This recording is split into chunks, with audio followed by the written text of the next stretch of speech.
Hey everyone, welcome to the Art Cult Show. Hello, just updating the Facebook page. Let them know that the Art Cult Show will be starting soon. Well, we'll see. So now I have since I'm doing the screen sharing, yes, because I'm a technical mastermind. child.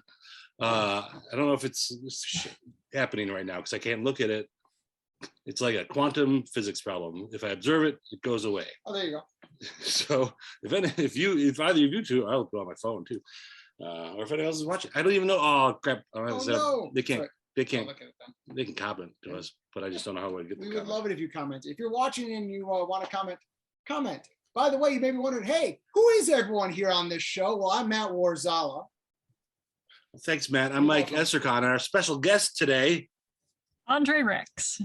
Andre Rex. Hello, Andre. Welcome to our show. Welcome to the show, Andre. I think we're good. We're good. All right. Oh. Let's say yes. All right. Have you ever watched the show, Andre?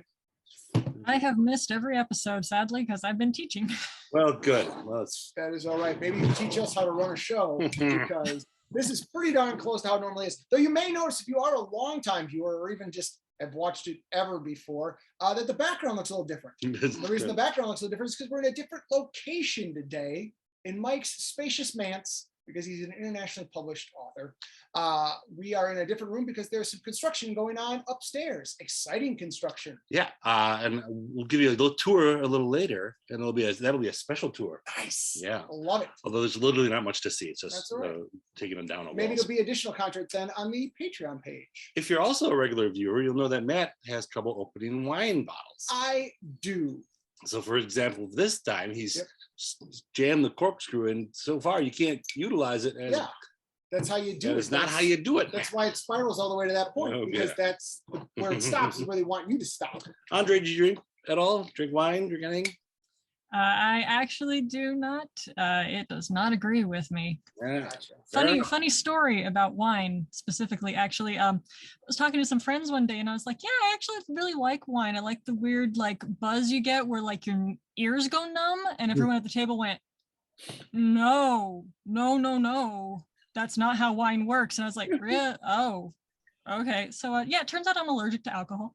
Oh no.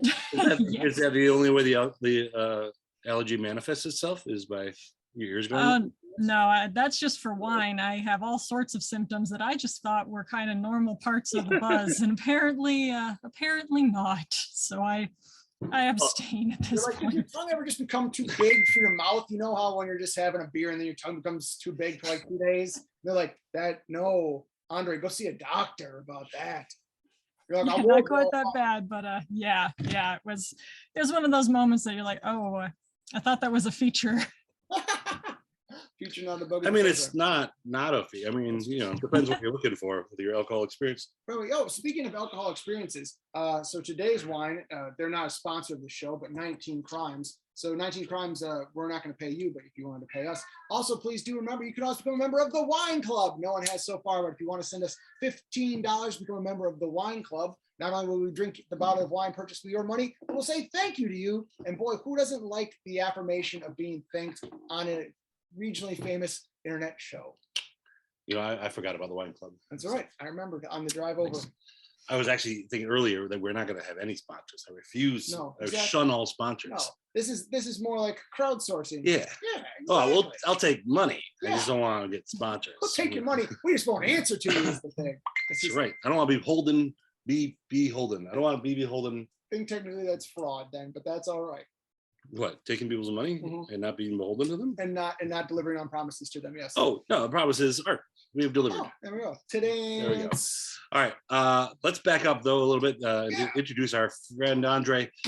So we haven't met actually in person, but we Facebook friended Mhm. 8 years ago, 10 years ago. Probably about 8 years now, I would sounds say. about right. Yeah. So up on my website, I have some scripts available for production from Yes. anybody if you want to use them. And people rarely do, But occasionally they do. but occasionally they do.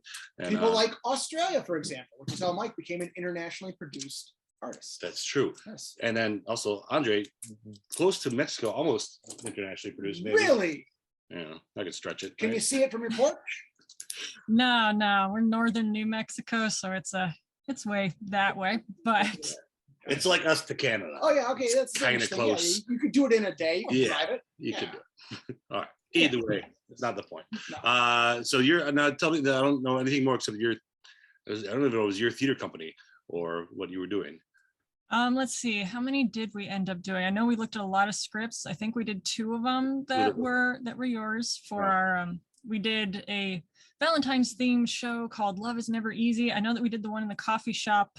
Hmm? I believe Yes. there was a monologue, and I can't recall which one it was off the top of my head right now. I don't remember the Yeah, name. it was from one of our 24-hour theaters. It was Okay. something about selling the soul to the devil.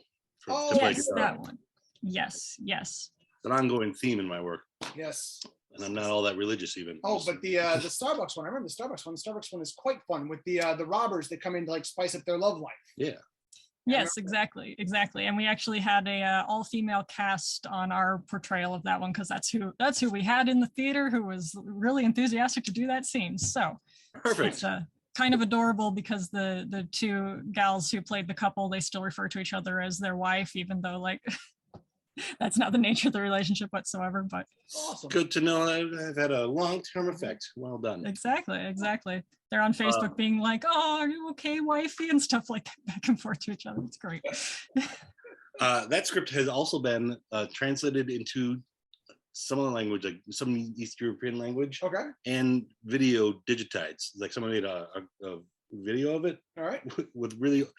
It was like they made it. No, maybe it was in English. I'm not sure. Either way, they're talking weird. They're talking like. Oh, where they did through the Sims and they do the Yeah. voice thing. Yes, we actually talked about this in a previous episode. Yeah. Because one of mine had been picked up and they did 2/3 of it. Mhm. They actually broke it down into thirds and did like part 1 and part 2. Part 3 just never came out. Well, due But to yeah, they ran through popularity, the I Sims, imagine. and so it did. Yeah, the automatic voice. It's like, "Hello, would you like to come to the Starbucks?" Yeah. The problem is it doesn't have a computer. It didn't have at the time any comedic timing, so it all Yeah. sounded really weird. Move forward, man. Sure. So, anyway, that's better. That's better. Still adjusting to the new studio, which is my living room Yes. with my kitchen and bathroom right behind me. They are. That's why I normally stand here and like keep the yard. Yeah, but now with 2 people, Kitchens through the white door. that's the bathroom. I want to talk about Andre's art room. Let's talk about Andre's art Do you room. have a Hulkbuster there in the back? I'm just going to point at random things.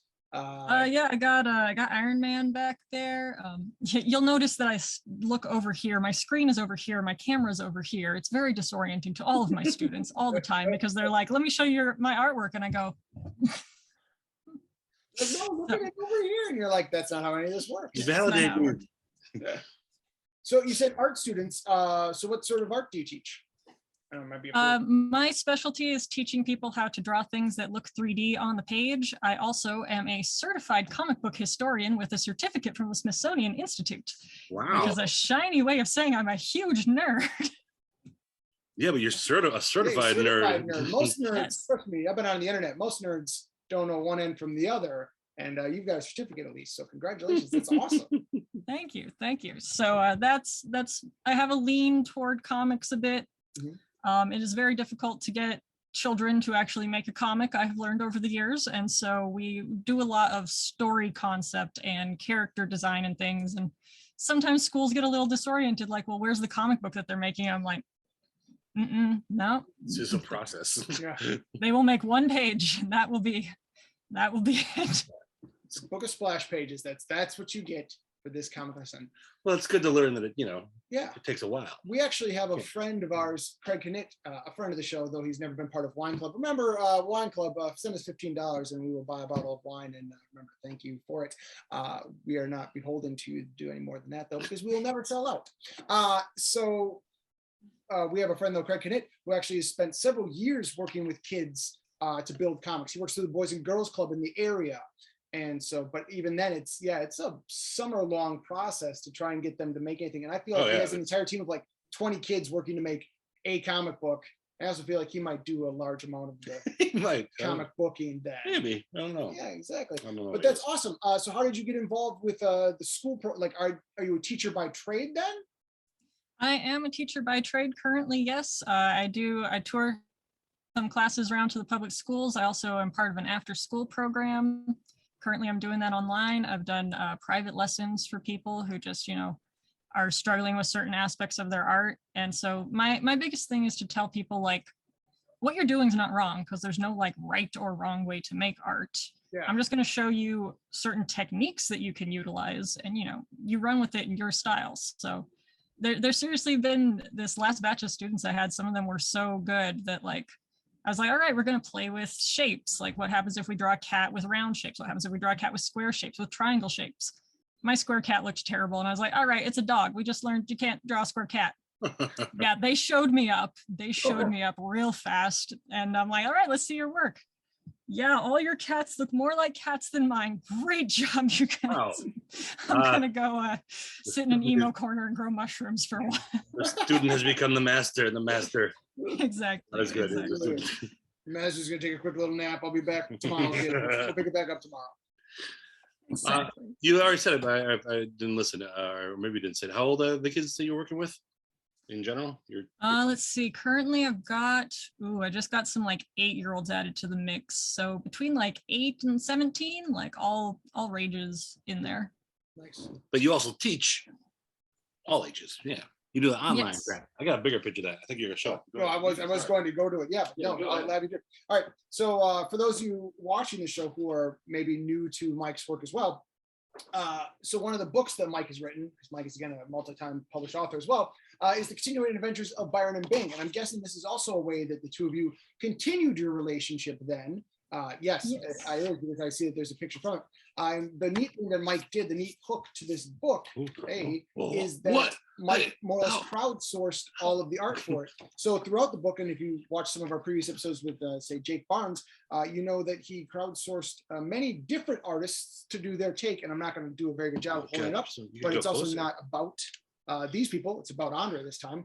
But there's many different art styles throughout the book, because he said, you know what, I always did kind of dislike it when I'm reading a book and I'm like, I'm getting a picture of what the people in it look like, or the characters in it look like. And then I go to an artist and then I'm only stuck with their rendition of it. What if I gave a bunch of different artists the opportunity to create their renditions of it? And so Andre, I know that you both held your pictures up, but what was your experience working on the book? How did you kind of pick your chapter, and what did you do to create the piece that you did? Well, I kind of called dibs early on my favorite scene that I had read so far, which was when their entire wagon goes flying up into the air and they're trying to be lassoed by this small child who has already stolen their boot in the mud, and like all this. It was just so good, and I was cracking up the whole time I read it. So I was like, I gotta draw that. I just gotta draw that scene. That's what I have to draw. Awesome. It is nice. It's a very chaotic scene, and there's a lot of things going on, and she got all of the things in one picture. She really did. It's really cool that if you were to read the book and see, like, he's missing his shoe. There's also like a donkey up here. It's looking down on them. It's their the horse that was on the wagon when it went up. Yeah.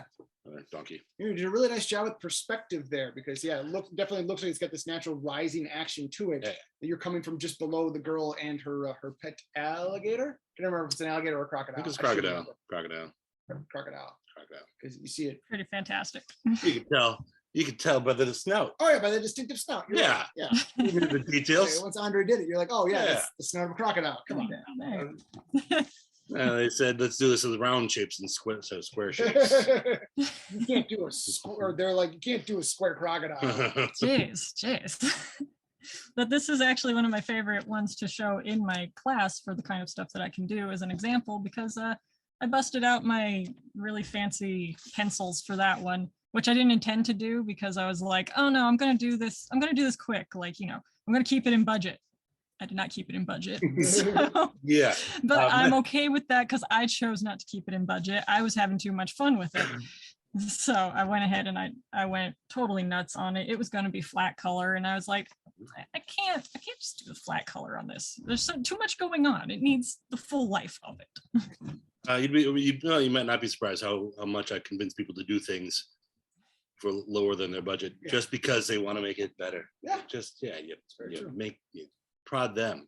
There you go. It happens. I've got actually a chart up on my wall that's a little bit of a graph that talks about how much money you're getting to how much fun you're having, and what areas can you land in and still be okay in life. Oh, that's really cool.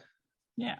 the okay in life is the tricky part, I guess. Well, so actually, while we're on the subject of money and art, yes, shall we? We shall Talk about money and art. Let's talk about money and art. Because I'm of an ever-evolving thought on this, and I don't Yes. quite know the answer right now. My current scheme, and it is a scheme, It is. I've just decided. Wine Club's not our only scheme, by the way. Oh, we're full of schemes. Scheming. That's right. I scheme more than I art. There you go. I should art more than I scheme.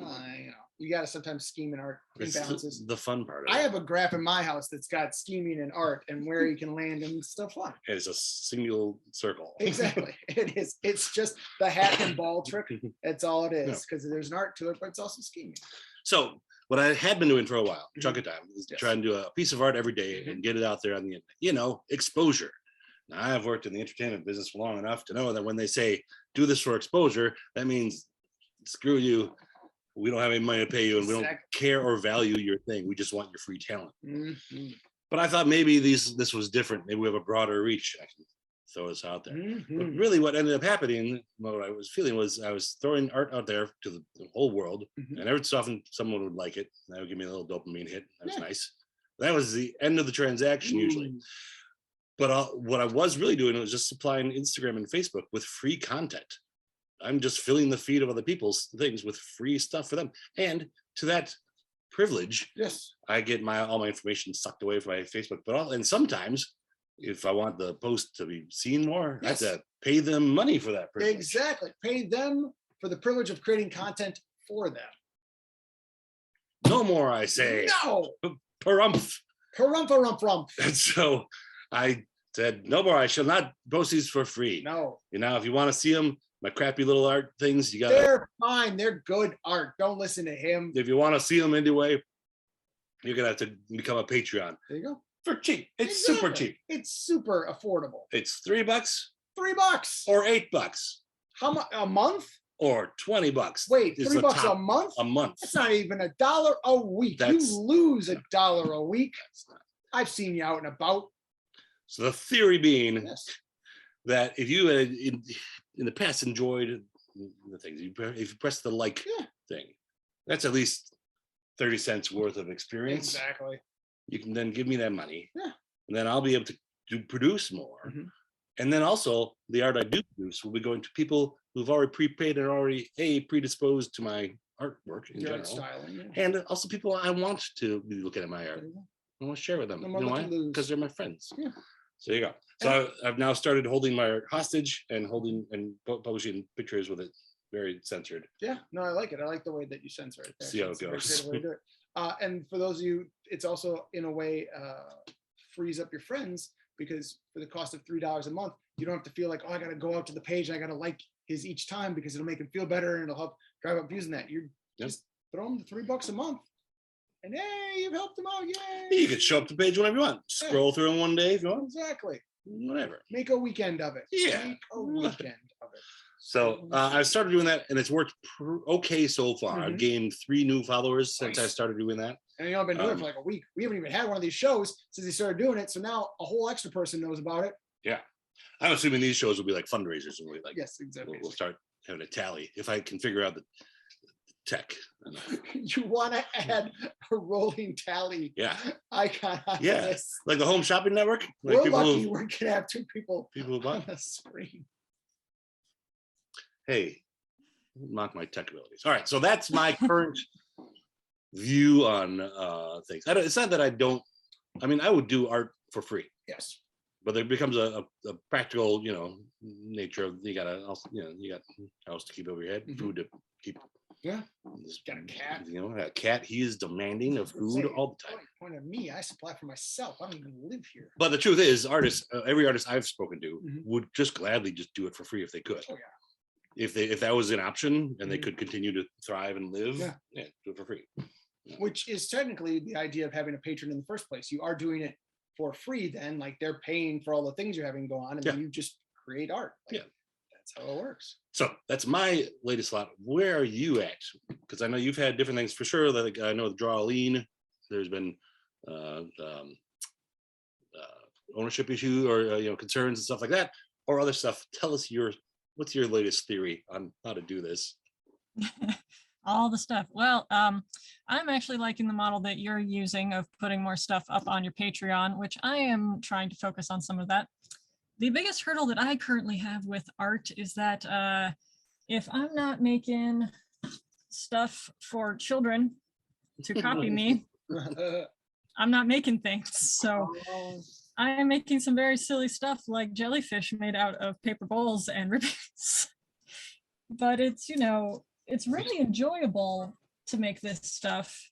And just from looking for demos online, I'm pretty certain that there is a market for this, because any demo you find online of, oh yes, how to make crafts for children, a child did not make that. And you can't lie to me and say a child did, because every picture, I work with children, I know the quality of what they make. Every picture I'm like, yeah, an adult made that while their children were not at all interested in making this craft. And so really, adults just need excuses to make flowers out of coffee filters. It's nice though. That's a nice looking flower. Thank you. I really like how it came out too. But you know, this isn't things that people will take seriously as art if you're just making stuff out of coffee filters. I am really looking forward to kind of experimenting with coffee filters though, because I panicked last minute. I got additional kids added to me. And I ran across the street to the little co-op store that was there and bought a bunch more coffee filters, and then somehow ended up with like 300 coffee filters at the end of the project. But yeah, you know, goth pirate fairies out of coffee filters. Why not? I don't know how to market that other than to teach children to do it. I don't know how to market this as an adults craft class, but I really want to, because I think, yeah, I think that I think more adults need this in their life. Yeah. A number of years ago, there was a venue in New York that got like big news about it. That was like, yeah, like just, it was like adult playtime. Okay. Like they set up like a kindergarten level play, but adult size and ability and like okay. whatever. And you just go in and play and construct and do things that, like you used to as a kid. I think there is that urge in people in 100%. general. Actually, for sure, with adults who aren't doing anything creative necessarily, they still have the creative urge. Like, I can't do it. I'm not good enough as an adult to do an adult painting. But oh, what if Andre were to show you how to make, remember the stuff you used to make, and you were to talk to them like adults and have adult conversations while still doing playful, childish things? I think, yes. I mean, childish. Exactly. I think the biggest hurdle is honestly, to both your points, is adults want to be able to do this stuff, and adults enjoy, like if you ever go to a museum or whatever where there's like the whole craft area, they'll be sitting there with their kids and they enjoy doing it as well. They're like, oh, it's for my kid, blah, blah, blah. But it's just like, you need to get at least 2 adults to do it, and then that stigma of being like, well, people are going to think of me if I'm acting like a child. Or if you get at least 2 people that are doing it, then they're like, oh, this is actually kind of fun. Yeah. Oh, and those 2 are doing it. Okay, yeah, we can all like do it together. Oh, it's just, even if they're like, oh, this is a goof, and oh yeah, look at this hard for, you know, oh, you want to leave it here? No, I love it. I'm keeping it forever. It's coming home with me. Yeah. I think we ask too much of adults to be talented. Sometimes we do.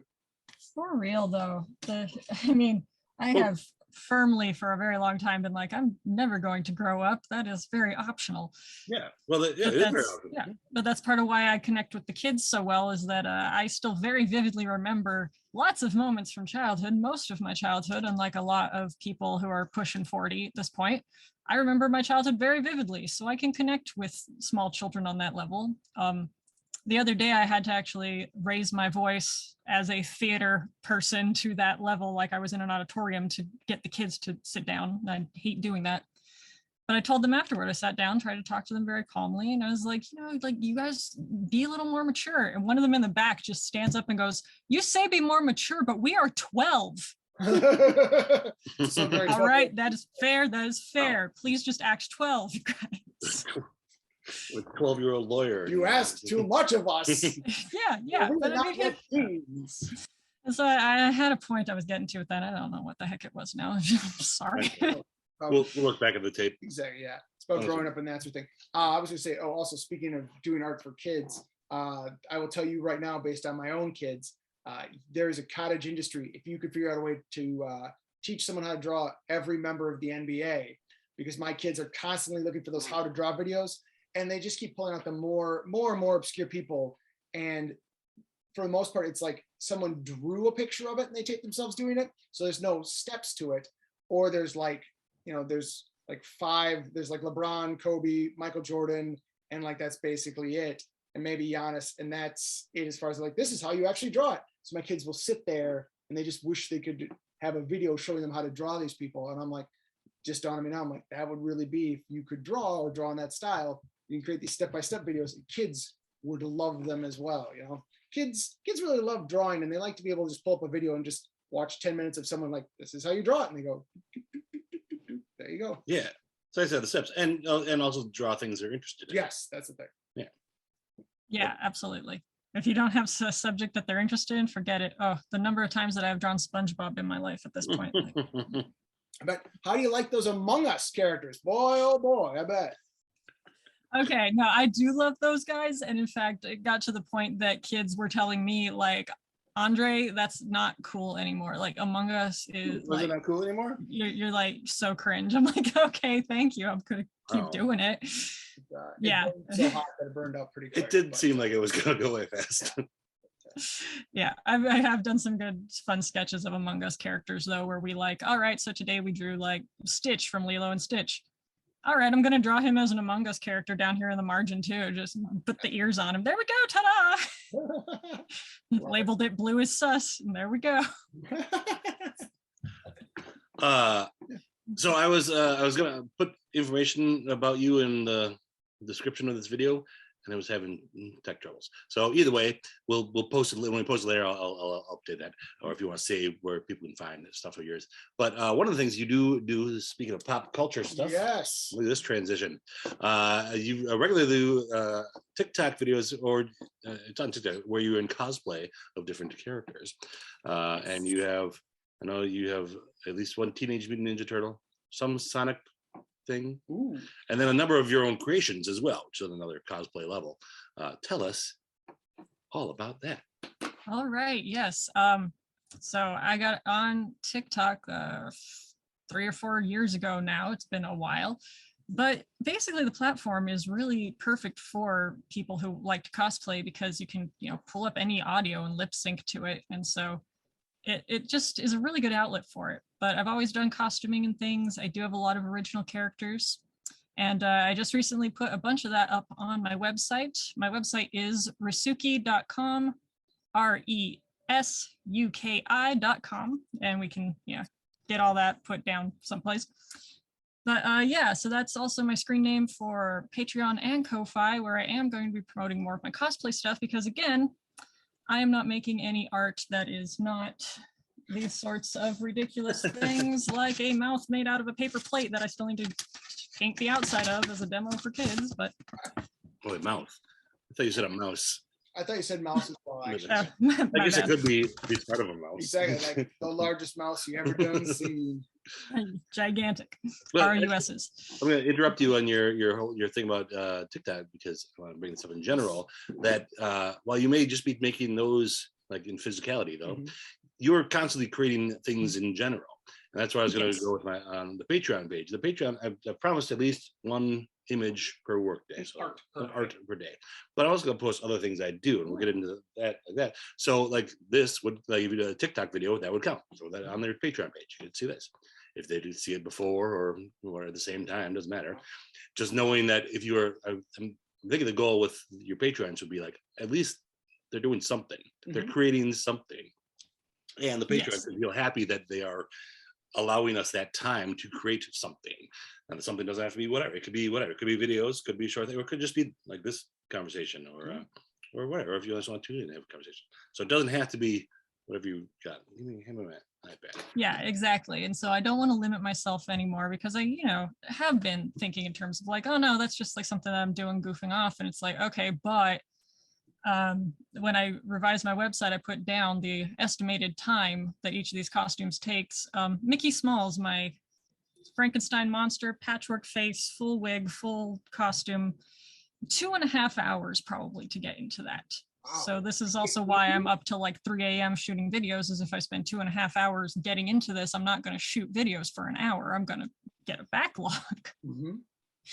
So it is a thing. And I would like to treat more things that I do, more of my creative endeavors, as legitimate art, and not, not be the way that I've been about it, of just being like, well, but it's not good enough, because good enough is a never-ending goalpost. Oh, exactly. And it's also who determines that it's good enough, you know, in the same time, like you certainly, and just to pull it into our own spectrum or our own sphere, you know, again, we are playwrights. We have put on plays, that sort of thing. For you've obviously put on Mike's plays before. You know, we have put on plays that are successful, and an audience comes, that sort of thing. But then you're like, okay, well, it's never moved beyond, for the most part, doesn't move beyond our theater. Is the play not good enough yet? Are we not good enough writers or something of that nature? And really it becomes, well, no, I enjoyed this work that we put together. People have seen it and enjoyed it. And even if they didn't, as long as I'm happy with the finished product, you know, sometimes that has to be what it is, you know. And so I think it's a very good point of, you're constantly looking for other people's validation, which is again a hard part of art, because you need someone else to validate it. So, because a lot of times they need to purchase it unless you're just completely doing it for fun and as a hobby. But you know, I don't think you'd be on TikTok for 3-4 years if 0 people had ever looked at your account, you know. That's that sort of thing. And so I think it does become that weird kind of balance of being happy with what you do, wanting to make other people happy, knowing that there is, no matter what you do, there's an audience out there. There was an audience out there that went, yes, I would love to see a Frankenstein cosplay called Mickey Smalls. And I would love, this is the thing I never even knew I wanted. I'm going to follow this. But at the same, and there was a void that existed until that came about. But at the same time being like, well, not everyone's going to want to see a Frankenstein cosplay. Like, so I can't please everyone, but I've got to make myself happy at least with it. And hopefully I can make some other people happy enough that I will be able to repeat doing it, I guess. Absolutely. Yes. Very well said. And it is a funny balance, because even just like within my circle, like when I first started doing these ones, my mom was like, that one with the stitches on his face, I don't like that guy. I'm like, that's okay. That's okay. I've recently found out though that a friend of mine, their 2.5-year-old, is absolutely enamored with Mickey Smalls and will watch the videos on TikTok on repeat. And they're like, thank you for saving me from puppy pals. So. Mickey Smalls is a very endearing character. Actually, I'll share this. Andre knows about this one. Actually, I believe Andre has a picture of this. This is my pig version of Mickey, inspired by Mickey Smalls, I guess. The coolest thing, so it's Frankenstein, obviously stitched together from various things. My favorite part of Mickey is the eye, though. It's a, like I always picture in Frankenstein, like I'm just gonna do an eye. Yeah. Because it's got like a whole eye, like the whole eye socket. It's a one whole piece instead of like cool. Just eyes they popped in. Like it's like whole pieces of face. Oh, it's awesome. I love that aspect, which is why the pig has that on there. That's very specific. I want to go back to the. Oh, go ahead. I was going to say that was actually really funny when you first posted that pig piece too, because it was like one morning I just opened Facebook, bam, it was the first thing up, and I was like, oh yay, it's a Frankenstein pig. And then I noticed you had tagged me as inspiration after I got excited. Awesome. So that just, I really love that one. I got a free copy of that. Which is also, in general, I really enjoy working with artists, talking with artists, and then directly drawing inspiration from each other. I think that's totally what we should be doing. Absolutely. I was thinking of our mindset though on our posting of things, where, because I've had this mindset as well, is like, it's not worthy of, like, I'm not worthy of, so this thing I'm doing is not, I'm not selling it, not making money. Yeah. That's where I get upset. It's like my work of art, the individual piece, maybe it doesn't sell, but that's not necessarily the point. And it shouldn't be the value of the thing. I shouldn't just value it because someone gave me money for it. True. It's an overall thing. I enjoy doing it. It gives someone else a feeling inside. And if I can accomplish that, that's worthy enough. Yeah. And so that's kind of the goal with the Patreon page, is like they're not going to be pieces that someone would buy for $20, maybe, or maybe they would. Who knows? But it'd be an ongoing service of people who are enjoying this thing. I gotcha. That makes a lot of sense. Does it? Yeah. That is a very, very good way of putting it. And I got an overhead camera rig over here. I'm gonna switch over to real quick. Oh, are you gonna show me up technically? I will just say that I've got some studio trouble. That's why. Yeah, exactly. Yeah, our camera rig is in the shop. It's getting moved to 8K because 4K wasn't good. Look at that. Look how slick she did that. Oh. There's no buffering or anything. Look at that. Yep. So this is how I teach art, is through this overhead rig here. Oh, jellyfish is trying to get in the frame. Yeah, you're a pro at this already. I get it. So, I get it. some sketches of Mickey that I've actually done. And I totally feel what you're saying, because this is my favorite format to work in. These are just sketch cards, Sharpie markers, cheap cards, note cards that you get like 100 of them for $1 kind of thing. Yeah. But I love doing stuff in this format. This is my absolute favorite format to work in. And I just make stuff. Yeah. That's, and now is that from, no, what are there's Drawline, and what are the ones you actually use though? Because there's a bad one. Right? Well, those are from Drawline or Inktober. Oh yeah, the Drawline, the Inktober stuff. Yeah, I've dropped Inktober lately, but Inktober is the best. It is from all of the October art challenges is what these are. Whoa! And again, these are very hard ones to sell because it's a great work, but it's very small. The way that I managed to finish them is that they are very small, and I work very quickly on them because my attention span is very, very short. Yeah. And so these kind of are a thing that's very difficult to market, because who's going to actually pay the value of something that is so tiny? It's very hard to put a good price on it. It's very hard to replicate them as prints. Oh yeah.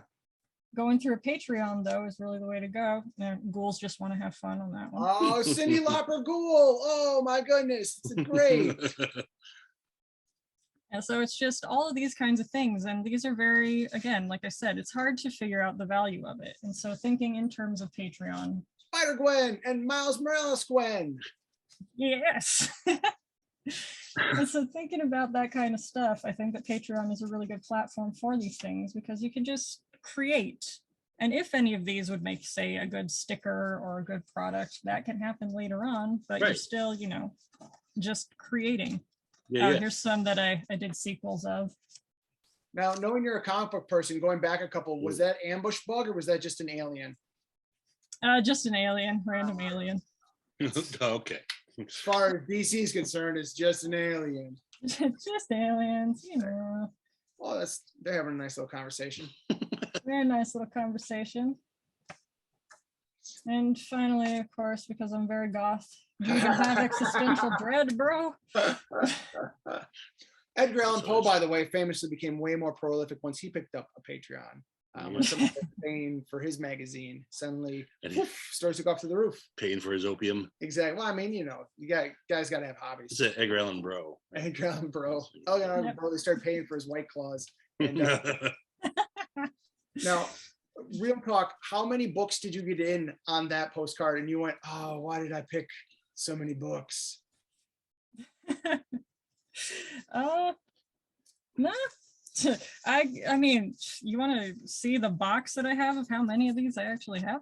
Oh my goodness. Yeah, I would love to see the box actually. Yeah, that'd be fantastic. You're good. Let me stop the camera again here real fast. You can actually hear your physical exertion as you're picking up that box. And again, I'd like to remind everyone, Andre's working on like 5x3 index cards that all weigh like less than a gram. So for there to be any exertion, that's a lot of pictures. Holy smokes.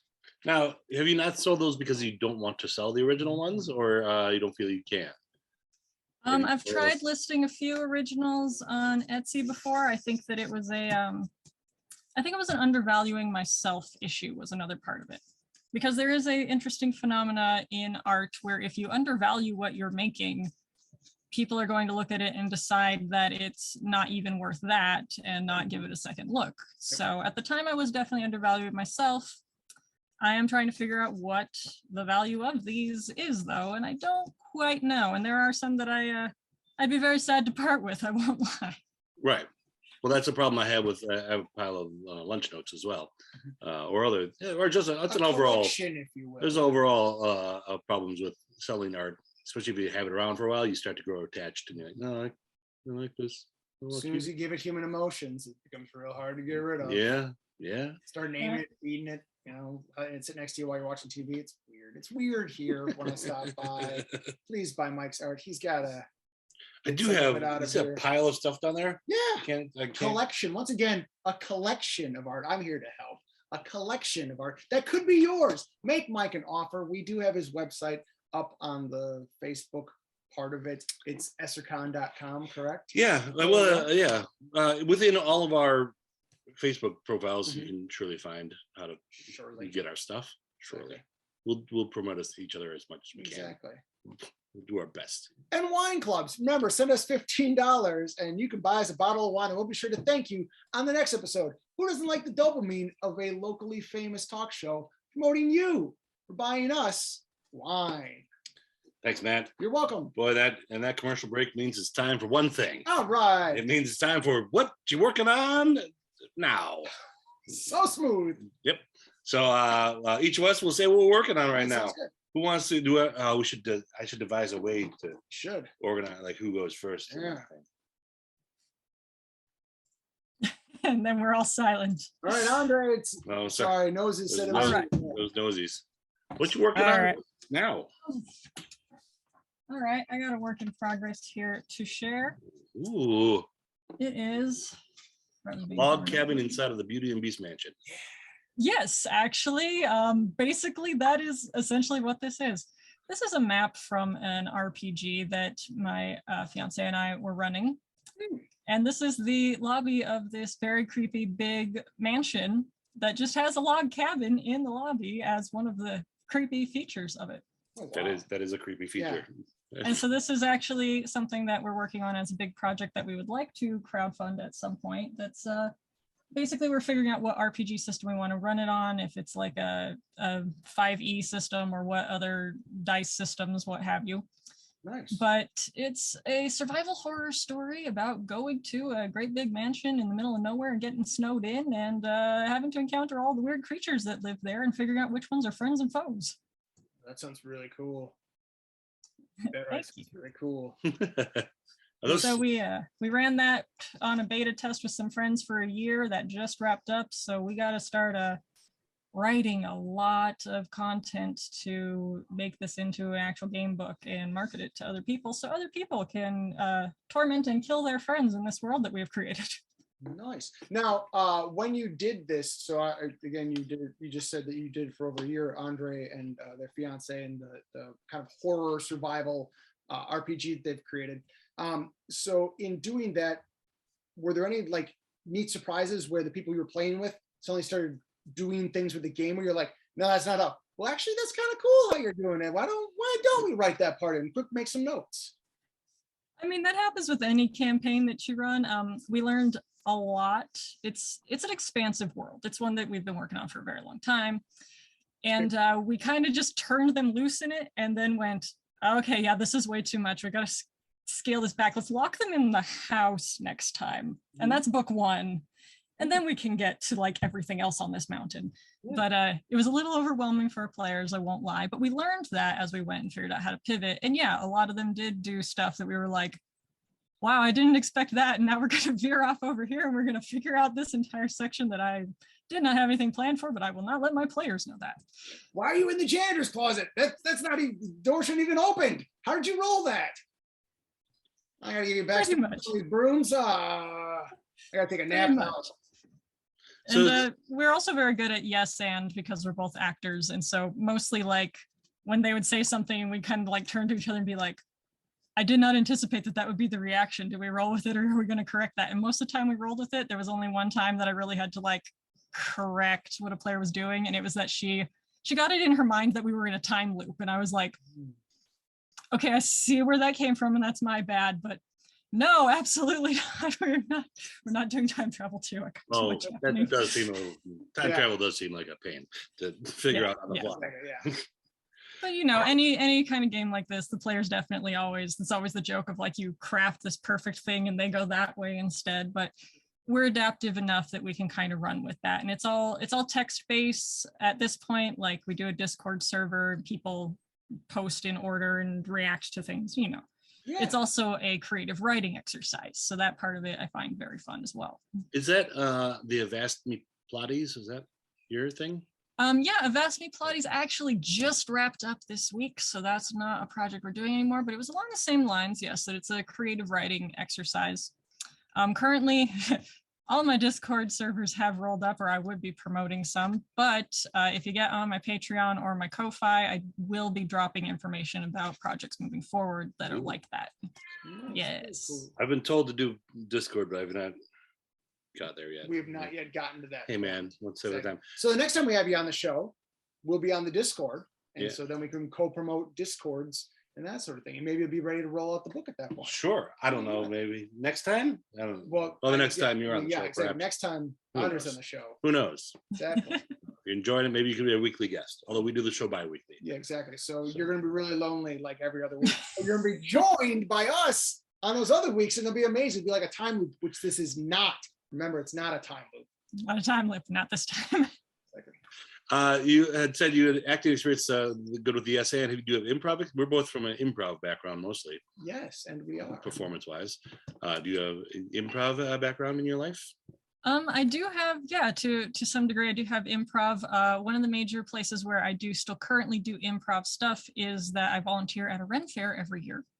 Oh. Which is very, very fun.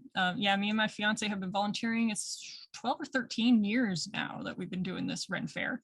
We jumped in on the very first one and have been going ever since. But I could do a little bit of the bit that I do with my goblin character if you'd like. Yes. All right, here we go. Please go. Okay. And my name is Pebble, and I'm a goblin. And I'm here to let you know that not all goblins are evil. We do not eat people anymore or any less. And today we're going to go and catapult frogs. And that's basically my character that I run around all weekend doing that. That's fantastic. Now, I'm assuming that you have created both the costumes for yourself and your fiance then? Yes, we have created those costumes together. She is actually from a theater background as well. She is a theater teacher by trade. Oh, really? Yes, and so I usually stage manage her shows. We're stepping back from that with, global Panini shutting everything down and whatnot. But yeah, I usually stage manage, and she teaches kids of all ages to do theater, and it's very fun when we get into that stuff. And again, bringing it back around to how I met Mike is because we were running a theater at the time. Is that theater not there anymore? No, regrettably, it folded up. It was a whole thing that I shouldn't get into. Plead the fifth on all of that, but I don't need to know except the fact that it's not there. That's yeah, it's not there. You know how politics go sometimes. Yeah, I sure do. Yeah. Yeah. All right, wonderful. That's what you're working on. Yes. That's what you're working on. Yes. Matt, what are you Yes. working on? Oh, darn it, too slow. So I am currently working on a bunch of writing, actually plays for the most part, a little bit of book writing here and there, but the things that I've most recently focused on are a couple of plays. One of them is a play called Robots, which is a robot-based pastiche. I'm technically writing it with Mike and along with another co-writer of ours, Conrad. Took both of them by surprise when I said we were working on it together. Yes. No, go ahead. We had literally talked about it the week before. Go ahead. We had talked about the week before. I know. But anyway, the current idea behind this is it's a just past apocalypse sort of world where humans are starting to kind of fade out and robots are continuing on the tasks that they were built for. But some of them are starting to be like, why do we even still exist? Just because they've been doing it so long without any new information.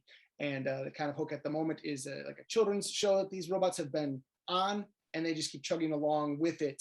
And so different scenes of that, and it may be very puppet based, more puppet based than any of the shows that we've done before. That is one of them. There's another one called Space Average Explorers, which is the very foolish working title to indicate that it is a sequel of one of our plays, Sub-Average Explorers, which is kind of if Abbott and Costello and the Marx Brothers all came together to be three of them, and they went off on a 1950s style space adventure. That one has a couple of lines here and there already written in. Most of these have like half a scene at most. I'm also currently working with a friend of mine named John Egan on a play that started off as being a horror comedy about zombies attacking a baseball team in their locker room to now being, we need to talk about what this play is going to be about. So that is what that play is currently. And then there's— Is that what the play is about, or that's just the conversation? That's the conversation. Last time we were talking about it. Okay. I go, so this is kind of the idea of it. We were talking about it on a podcast that we have at work, because I've managed to trick my work into letting us just talk about whatever for a half hour once a week. He's a thinker. Yeah, but I'm like, oh, this is what the play is about. He's like, yeah, I actually need to talk to you about that because I've had some new ideas, and that was the extent of our conversation. Oh.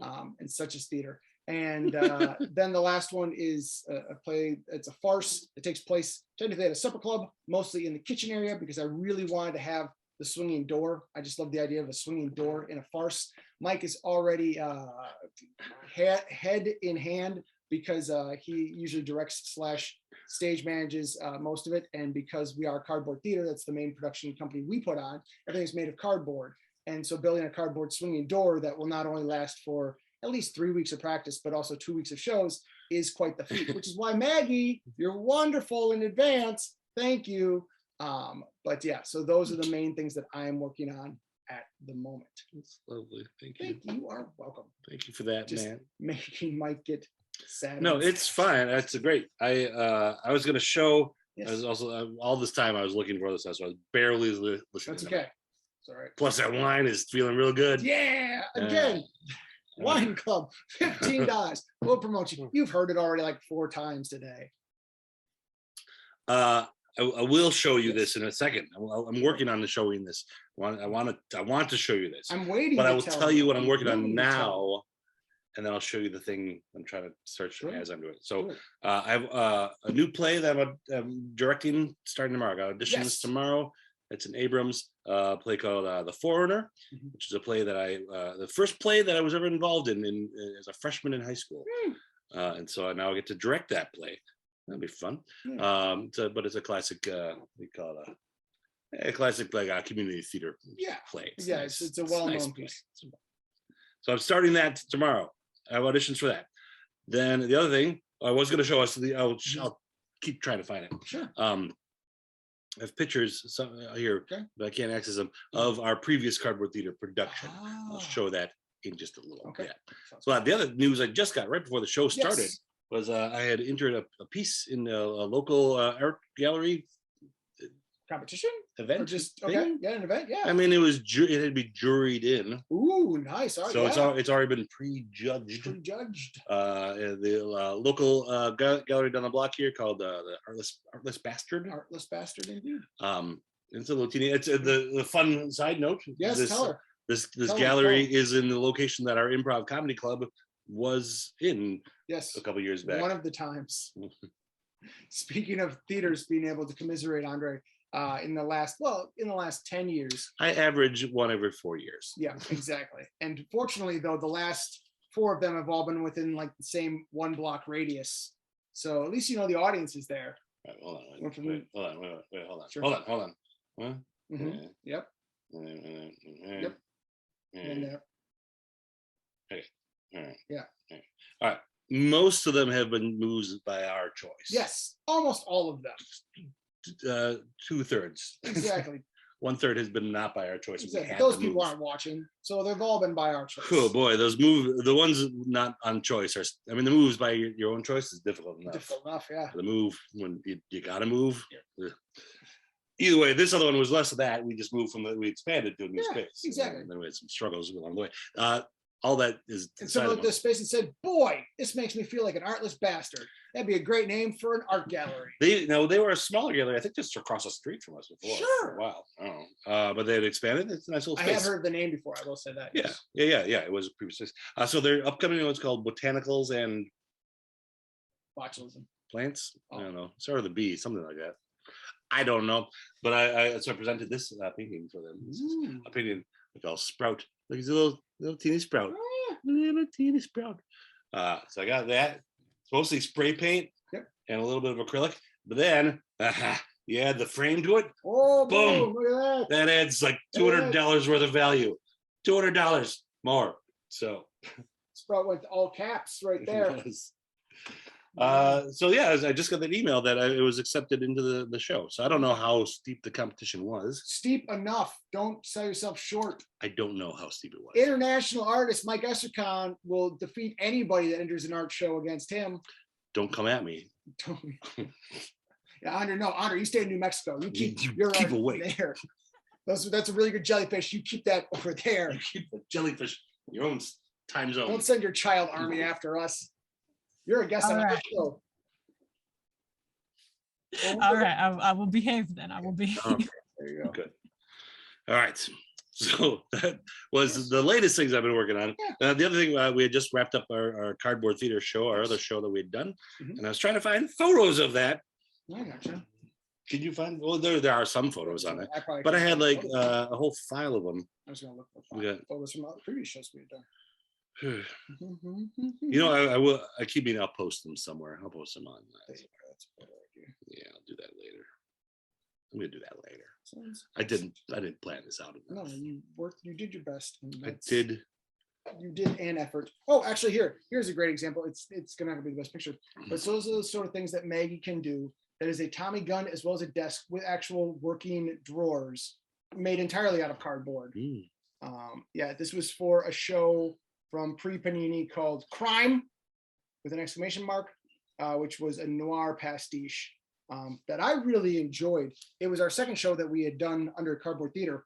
I'm going to tell you more than the audience, but the audience may be new to this as well. Because our first show was called Sub-Average Explorers. Again, the sets of it all are incredible.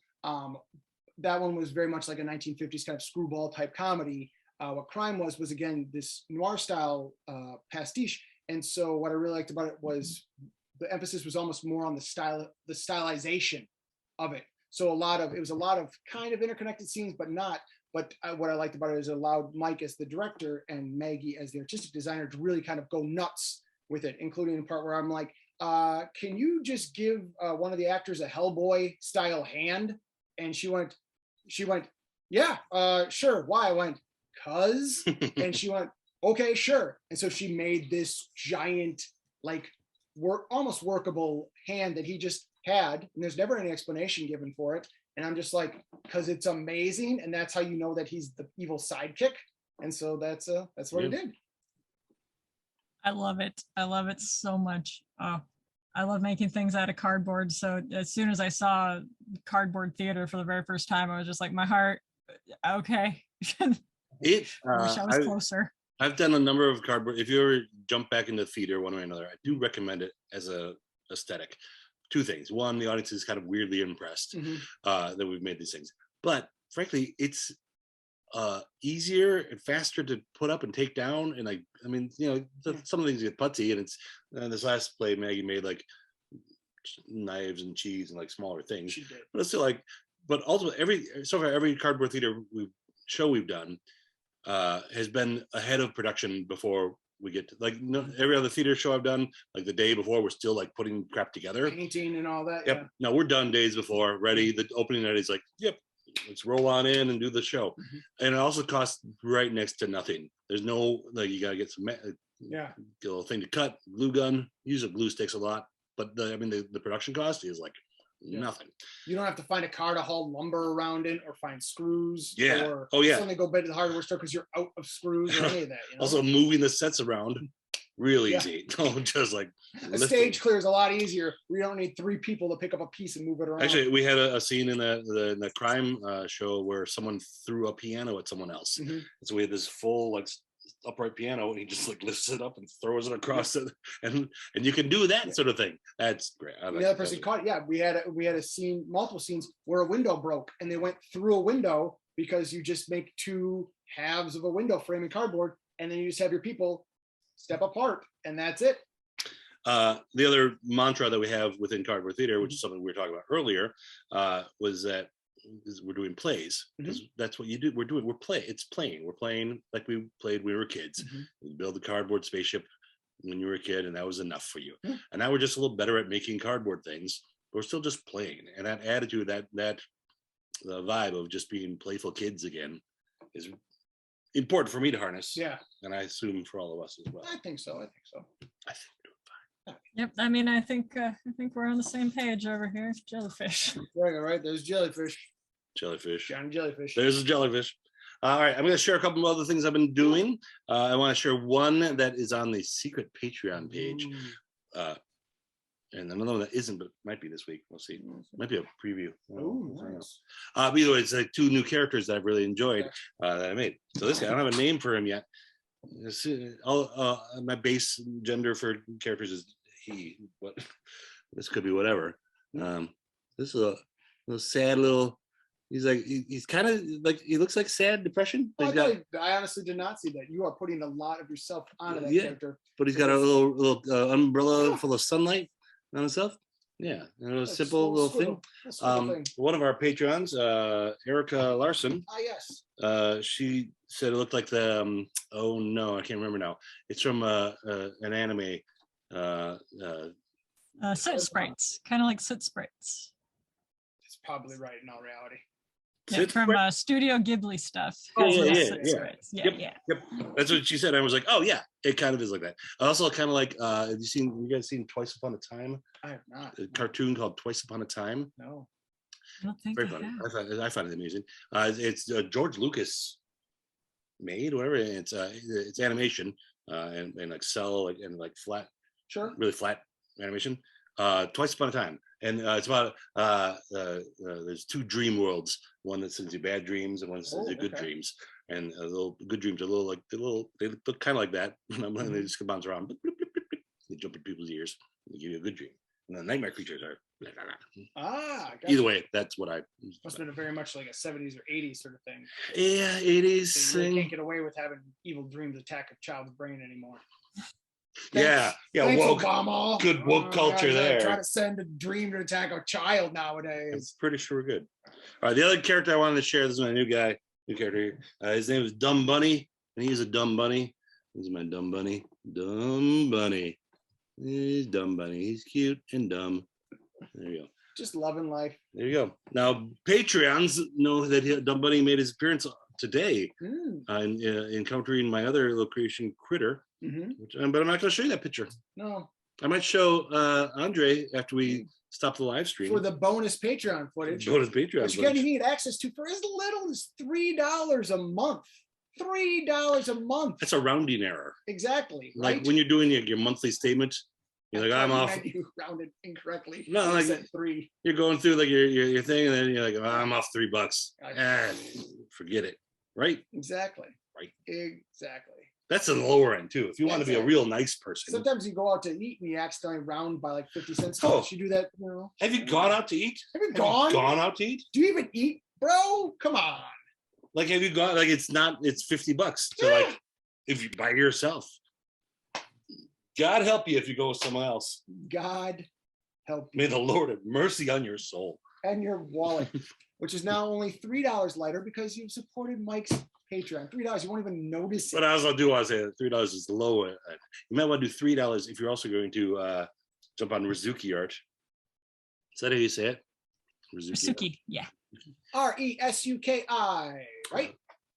Yep. Oh, I had those in there. Why? Where's that from? Where's that word from? Funny story. It's from me being 15 years old and hitting keys on a keyboard, attempting to come up with a cool Japanese sounding last name, knowing nothing about Japan. So yeah, it would not be anything remotely Japanese. If you were attempting to pronounce it vaguely Japanese, I believe the U would be silent for one thing, and it would be more like Reski, but even then I'm rolling my R too much because I'm steeped in Spanish culture.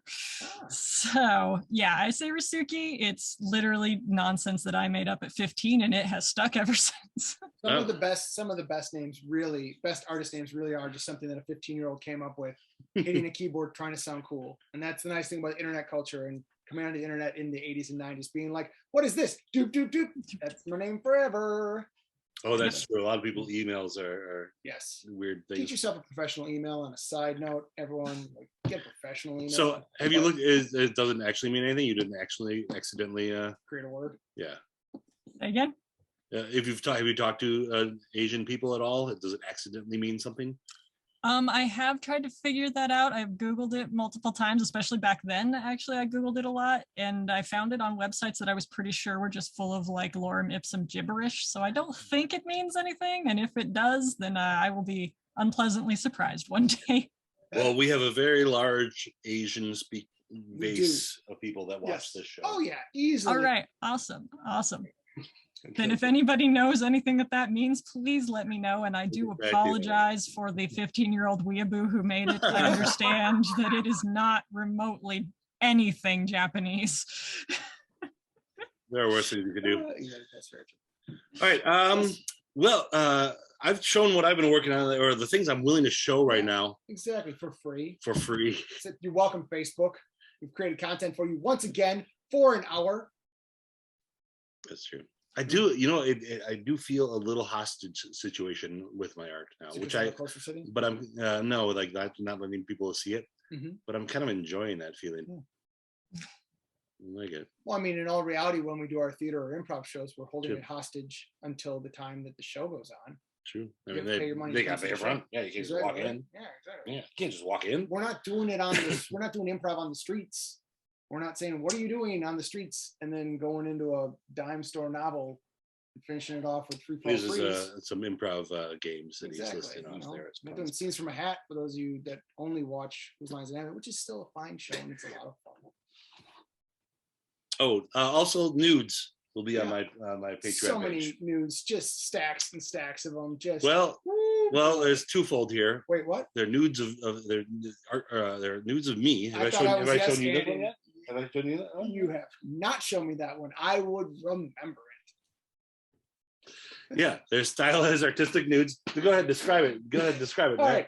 Got all the right. people at home. So, okay, we're going with this now. Okay. So it is a nude, and it is got a stained glass window. So it's got a very kind of church dichotomy going because That's true. it's got the stained glass window, which immediately makes you think of church. But Mike's character does have small devil horns, Mhm. which of course then invokes that Sure. devil symbology. So symbiology, symbolism. Thank you. There it is. Yeah. So the dichotomy of the two. But I also thought it looked very much like you just dropped from the sky because you Yeah, are sure. glowing in the primary colors of red and yellow. But I think that might be more of a demonic thing than anything else. Yeah, it could be right. But I did also just like that. I enjoy all of the colors of it. You've got the splatter tone going on the far right, which I always enjoy. And he's done a lot of really nice work on the stained glass window because he's done a good job of, it's the rectangle kind, and he's done a good job of making all the rectangles kind of different shapes and sizes and widths. All right. So it looks That's like enough stained glass. description. We'll The show you. sheets underneath him. You can We'll tell show are you in a easily, little like, bit when on private 300 chat. thread count. I was gonna continue twofold. One, as Matt can attest, The church was probably built in the my late my 1800s. my You can my tell from I'm not a svelte person. construction. I'm not a classic ripped beauty. Classically, you should be a non-svelte person. But that's what I was gonna do is I was gonna take more pictures and just embrace it, man. Just Yeah. embrace my Get bigness. after it. This is certainly, though, a jump from the butt photos you were doing just earlier. For Yep. those of you joining us for the very first time, Andre, for example, was not caught any of these shows. Mike was doing self-portraits of his posterior, and we have graduated quite a bit from that. Well, Matt, there was only one direction to go, That's right. and as it is, it's still fairly. Oh, it's incredibly modest, all things modest, being yes. considered. Like in all reality, if you were at, say, a water park, you would probably almost see more skin than you Right, see yeah, in that's- this. Just most water parks are not located inside a church. That again clearly was probably designed in the late 18th century. The person who designed it probably came from Eastern right, Europe. all They might right. have been second generation. All or right, we're drawn wasting from, Andre's time. uh, All right, we got. influences that We're they also had, out of our in the normal Scandinavian broadcast culture. time. um, We don't need to fill it, Matt. We don't need to fill it. All right. So I will tag more of your things. We're not leaving though. You and I, Andre. Just you and I. We're gonna stop the live stream and then we'll continue on with this thing for just a little longer. So we'll put your links and stuff in the description. Sure. Got any last things you want to say though to the folks out there who may or may not be watching? Thank you everybody for having me here. It's been a lot of fun, and I hope to see some of you over on my Ko-Fi, my Patreon, any place like Facebook. Hope to see you around. Thank you so much for joining us. This has been Art Cult. It's been great to have you. It's been great to have a chance to kind of talk to you about art. We hope to have you on again real soon. I have been Matt Warzala. I'm Mike Estergon, Goodbye. Al. but it's going to take a moment to shut this down. So just wait a second.